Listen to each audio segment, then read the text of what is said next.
Hello ulit sa inyo mga mari ko. Magandang umaga dito sa Middle East mga mari ko at magandang hapon naman dyan sa inyo sa Pinas. At ito nga tinanggal ko na ngayong aking mga labahan mga mari para maisampay ko na po sa labas. At kaso nga lang, hindi ko na nga naipakita sa inyo yung ibang detalye dyan mga mari ko at nakalimutan ko nga videohan mga mari. Ewan ko ba, minsan kasi nakakalimutan ko eh. At ito nga mga mari, sasampay ko na nga sa labas dyan. Kaso nga lang, hindi ko nga maipakita sa inyo dyan yung pagsampay mga mari. Hindi ko kasi nadala yung cellphone kasi sobrang init na mga mari ko. At yan nga, lilinisin ko nga yung aking ceiling fan mga mari. Na-i-off ko na yan mga mari ha, wag po kayo mag-alala. Talagang ang tagal lang niya huminto kaya kusa ko na siyang pinahinto mga mari para mapunasan. At ngayon mga mari, sa sobrang init mga mari, talagang hindi ko na nga maipakita sa inyo gano yung pagsampay ko dun sa labas mga mari ko.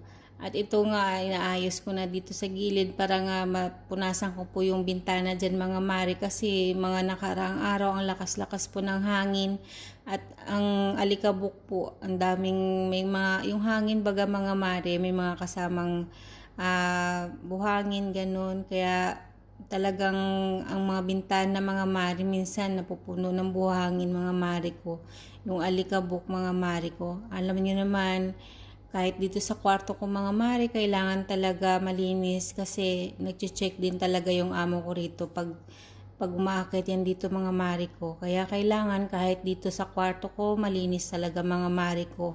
Ayaw niya nakakakita ng basang mga towel pala yan dyan mari, yung mga ginamit ko dyan para yung alikabok kumapit agad siya dun sa basahan.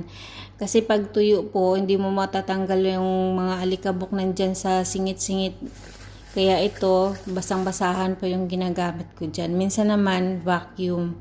At ito nga mga mari, punas-punas na rin ako ng mga kabinet dyan. Yung konting punas lang naman po, talagang pag sinusunod naman kasi ng linis mga mari, hindi naman talaga totaling malikabok. Hindi naman totaling madumi dito sa aking kwarto. Yun lang talaga yung mga buhok ko din, saka konting alikabok. Yun lang, kaya konting punas lang din. At saka itong mga pinto mga mare, talagang punasan din talaga itong mga mare kasi hindi talaga acceptable sa kanila kahit sabihin mo umuulan ng buhangin dito. Kailangan talaga mga mare malinis talaga yan. Talagang gusto nila yung pulido yung gawa mo mga mare, ayaw nila yung nakakita ng mga alikabok. Kasi nga naman, sa bagay, talagang nag-hire sila ng tagalinis tipo ba para malinis yung bahay nila para ma-maintain po yung linis. Kaya naintindihan ko naman po eh. Pero ayan, pati yung maleta ko, syempre, punasan yan. Bawal madumi. Char. At ito nga mga mari, talagang yung mga kahit yan, sulok-sulok, yung mga lagayan dyan, yung mga saksakan, pinupunasan ko po yan. Kasi ayaw ko nga yung makita nila na makitaan ng alikabok. Pati itong mga washing machine, pinupunasan ko po yan kasi ayaw nila na may mga bakat ng tubig po. Basta pagkatapos gamitin, kailangan linisin po yan. Ayaw nila na madumi, madungis yung kanilang mga gamit. Talagang gusto nila malinis at maayos. At ito nga, tinanggal ko na rin yung filter dyan mga mare. Para naman po mapunasan yan at malinisan mga mare. Matanggal yung mga dumi-dumi dun sa loob. At ito nga, nag-gloves nga ako mga mare kasi kagamit tayo ng Sunrox dyan. Maglilinis ako dito sa laundry area mga mare. Para matanggal yung mga parang kalawang kasi para siyang may kalawang dahil dun sa gripo mga mare. Kailangan yung mga itim-itim matanggal yan kasi lalong-lalo na yan, allergy yung amo ko sa mga itim-itim mga mare. Basta every Friday mga mare, ito talaga yung nililinis ko. Kasi nga pag umakyat siya rito, talagang tinitingnan niya yan. Kunwari, may isasalang siyang damit, ganun, yung mga palusot niya or may titingnan siya rito. Pero ang totoo niyan, chinecheck niya talaga rito kung malinis yung aking kwarto, yung laundry area. At di ba minsan yung mga himulmul sa labahan, lumalabas dun sa washing.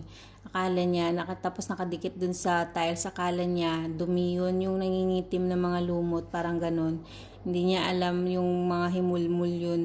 Nandun sa may mga gilid-gilid, ayaw niya ng ganyan kasi akala niya hindi mo nililinis, akala niya nilulumot na at iniitim na yung mga tiles, kaya gusto niya nililinis talaga ni is yun.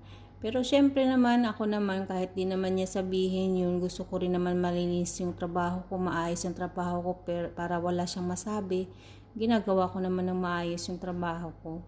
Para wala nang, di ba, wala nang salita, wala nang problema. Kaya syempre, trabaho ko yun, kaya ginagawa ko naman ng maayos. Ayaw ko rin naman na may masabi sila. Kaya yan, pati mga palangga ng mga mare, nililinis ko yan. Kasi ayaw ko makita nila na madumi yung mga gamit. Kasi syempre mga mare ko talaga, pagdating ko rito, malinis talaga dito. Wala rin talaga akong masabi mga mare ko. Syempre nakakahiya naman nga, abang nandito ako, tapos madumi yung bahay nila. Madumi yung mga gamit nila, di ba mare, nakakahiya rin. Siyempre nga naman, dinatnan kung malinis yung bahay nila, maayos yung mga gamit, malinis yung mga gamit. Tapos nung nandito na ako na pinapasahuran nila para i-maintain yung kalinisan, tapos ganun, madumi. Nakakahiya rin yun sa akin mga mare ko. Kaya syempre kahit di naman nila sabihin, talagang ginagawa ko naman talaga ng maayos yung trabaho ko para wala silang masabi. Syempre iba na rin yung mga Pinay, di ba mga mare ko? Syempre pagkakaalam ng ibang lahi talaga sa ibang bansa, malinis talaga ang mga Pinay. Kaya yun, syempre ayoko naman mapahiya yung ating mga lahi. Char. At ito, pati yan mga yan, nililinis ko kasi nalikabok mga mare ko. O siya, sige mga mare ko, pag napadaan naman po yung aking video sa wall nyo, palike naman po, malaking bagay po yan sa katulad kong small content creator. Maraming salamat mga mare ko, sa susunod ulit. Bye bye!